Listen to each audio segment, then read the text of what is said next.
I've been using the new M3 MacBook Air for about 2 months now, putting it through various real-life tasks. However, I already have the M2 MacBook Air from last year, which I use daily. Now I'll share my honest thoughts on the performance comparison of the M3 versus M2 MacBook Air. There's no change in design this time, and I don't expect the look of the MacBook Air to change for another 5 years or so. That's okay. Not every year has to bring a huge change in how things look or work. The M3 features the same flat, functional design as the latest MacBook Pro.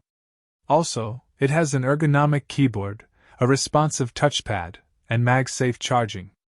At 2.7 pounds, the M3 is so light that it's easy to carry wherever you go. Good for work, gaming, and tasks involving AI. The M3 MacBook Air can connect to 2 external monitors at the same time. You need to close the laptop lid and use an external keyboard and trackpad to control everything. I connected the monitors to the MacBook Air's Thunderbolt ports. When I closed the lid, the second monitor turned on. However, the M2 can only support one external display. Battery life. Both the M3 and M2 have a built-in 52.6 Wh lithium polymer battery. The battery can last up to 18 hours for movie playback on the Apple TV app and up to 15 hours for wireless web browsing.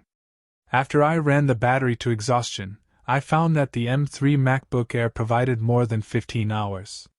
The M2 MacBook Air delivers 14 hours of battery life, which is 1 hour less than the M3.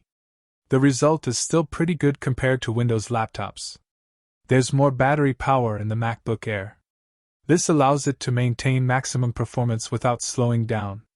This should make most Mac users fixed this issue on the M3. I tested the M3 256GB model and found significantly faster speeds than those of the 512GB models. M3 chip versus M2 chip. The 3nm M3 chip boasts 25 billion transistors, which is 5 billion more than the M2. Its 10-core GPU achieves a 65% increase in graphics performance compared to the M1. In terms of CPU, the M3 has an 8-core configuration with 4 performance cores and 4 efficiency cores. A 25% increase over the M1. Its 10-core GPU offers a 25% boost in graphics performance over the M1. Also, the M2 has an 8-core CPU configuration with 4 performance cores and 4 efficiency cores. The CPU's performance cores, combined with a larger cache, offer an 18% improvement over the M1. As with the M3, the M2 supports up to 24 GB of RAM. M3 versus M2 CPU. The M3's CPU performance cores are 30% faster than the M1. But its efficiency cores are 50% faster. This means tasks like compiling and testing millions of lines of code in Xcode are faster. Musicians can also easily use hundreds of audio tracks and plugins in Logic Pro. Everyday tasks are faster than ever before, all while providing excellent battery life. On the M2 CPU, the performance cores are faster and come with a larger cache. Meanwhile, they enhance the M2 efficiency cores to deliver better performance. Together, they give an 18% boost in multi-threaded performance compared to M1. The M2 can handle CPU-heavy tasks efficiently, like editing photos with complex filters. Geekbench 6 CPU. The M3 and M2 both feature 8 CPU cores in total, divided evenly, 4 performance cores and 4 efficiency cores. Both have 8 GB of memory. I'll launch Geekbench to see how they perform. The M3 gets 3096 on Geekbench's single-core test and 12107 on the multi-core test.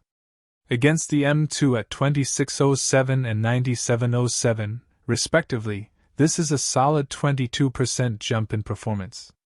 This gain is due to the M3 running at 4.05 GHz compared to the M2's 3.48 GHz. Cinebench 2024 CPU. Next, I'll run a 10-minute throttling test using about 18% faster. In the multi-core test, the M3 scored 582 compared to 534 for the M2, putting it about 9% faster. Although the M3 throttles faster and runs on less wattage, it still outperforms the M2.